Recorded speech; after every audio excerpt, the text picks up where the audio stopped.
Good evening. It's the top of the hour, and we'll wait for just a moment as people arrive. So just sit quietly for a moment.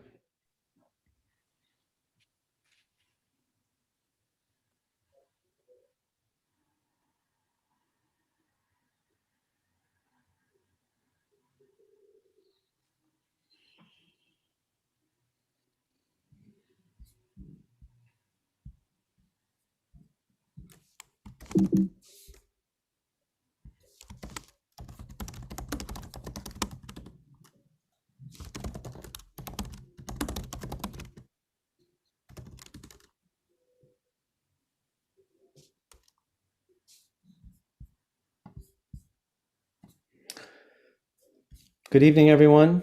I think we have people from Chicago and Ann Arbor, Colorado, California, and probably from beyond.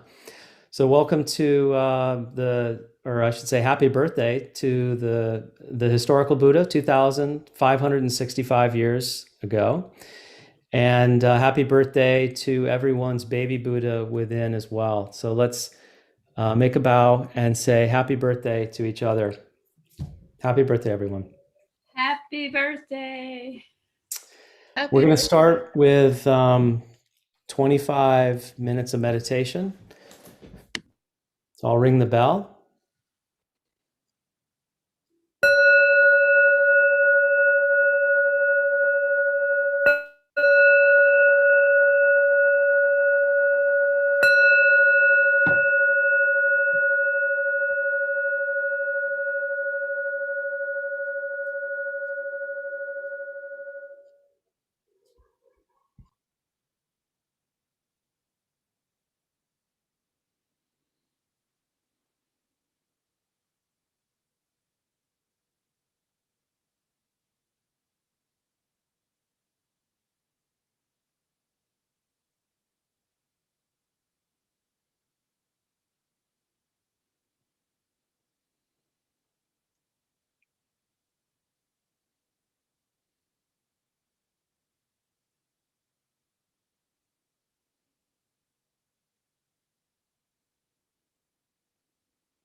Good evening.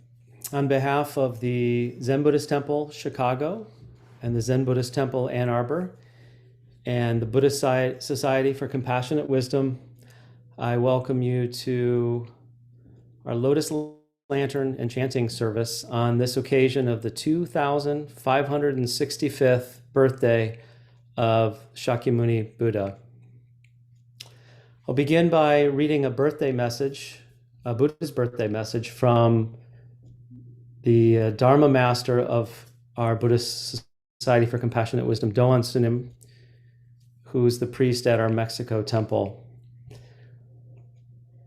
Today we celebrate the birthday of Siddhartha Gautama, Shakyamuni Buddha, with a joyous and colorful celebration of chanting, meditation, scripture reading, and offering of candles and lanterns with wishes for the happiness of all beings. Buddha's birthday is a happy occasion. We honor and express gratitude for the Buddha's teachings of wisdom and compassion, and we celebrate the oneness of life. Meditation is concentration, and concentration is oneness, says our guiding meditation formula. Pithy words of immense depth for us to explore. As we constantly remind ourselves in another of our main guidelines, the way of the Buddha is no other than our ordinary, everyday life. In our tradition, these two guidelines are very important. Let's bring them together. Doing things wholeheartedly, with respect and care, with full attention, giving yourself fully to each task, is a meditation practice. This is very simply said, but rarely carried throughout the day to all the different circumstances and changes that make up a day. To truly keep such practice is to walk inch by inch along the path of the way of Buddha. To try over and over again diligently, in spite of many distractions and shortcomings, is to celebrate Buddha's birthday and the oneness of life in every way, every day. This practice of constant mindfulness transforms you. As you practice, you move from self-centered habits into the oneness of life. Selfishness inevitably leads to dissatisfaction. Be diligent. Celebrate the constant discovery and nourishment of our baby Buddha within through this noble practice.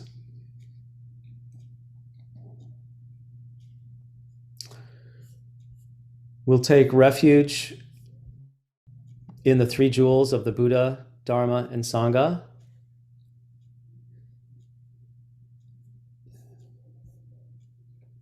First in Korean and then in English. Bucho nim ke maum dahe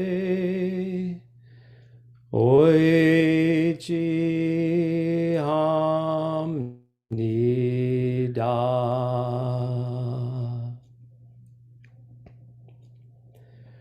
Dharma nim ke mahum dahe oiji hamni da.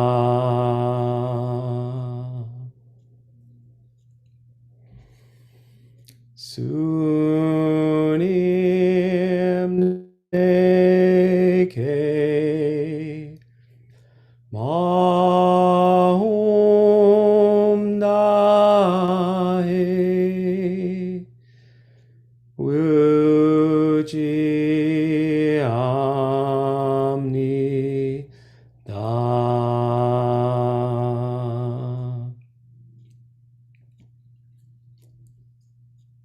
Please unmute yourself and repeat after me out loud. Buddha, the awakened one. Buddha, the awakened one. The awakened heart, the awakened heart in us all, and the living force of peace. The awakened heart in us all, the living heart of peace. May I take refuge in the Buddha. May I take refuge in the Buddha. Dharma, the teachings of Buddha. Dharma, teachings of Buddha. Moral discipline and wisdom. Moral discipline and wisdom. May I take refuge in the Dharma. May I take refuge in the Dharma.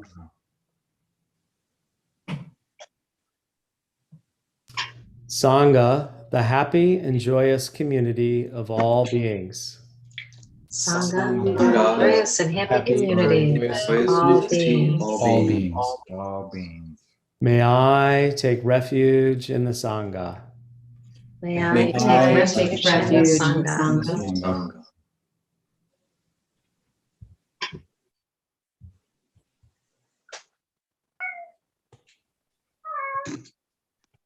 You too.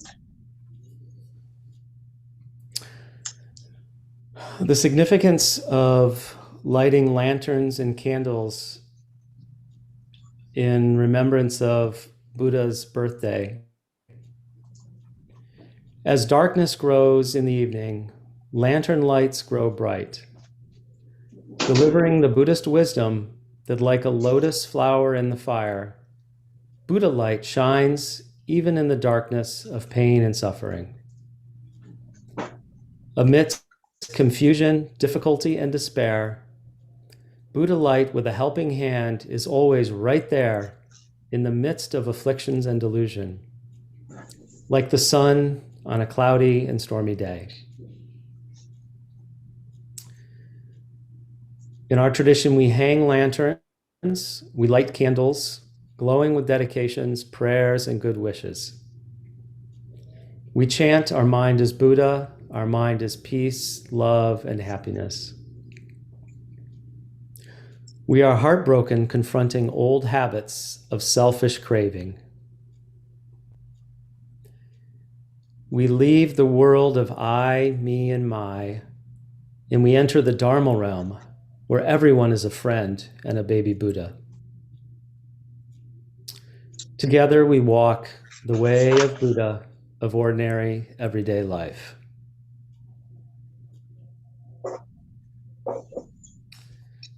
Noara, could you lead us in Maum chanting, please? Absolutely. Happy birthday, everyone, and thank you for joining us. It's been at times a pretty dark year, and so I think lighting the lanterns has special significance for a lot of us. So we'll be doing Maum chanting, which most of you know, but I'll guide you through it. So we'll just be chanting the word Maum. And as you know, the Ma sound is a gentle sound. And with the Ma sound, we calm and relax our mind. And with the sound, it's a strong sound. And with we calm and relax our body. And so Maum together is bringing our mind and our body together. And that's what we'll be doing as well as saying when we chant. Our minds and our bodies coincide a little bit more. So if everybody, I'm assuming everybody is muted, please do mute yourself, all the people on Zoom, because as we know, trying to chant synchronously on Zoom doesn't really work very well. But if everybody on Zoom and everybody watching at home could just repeat with me, Ma-um. Ma-um. And so just jump on in and we'll start. So,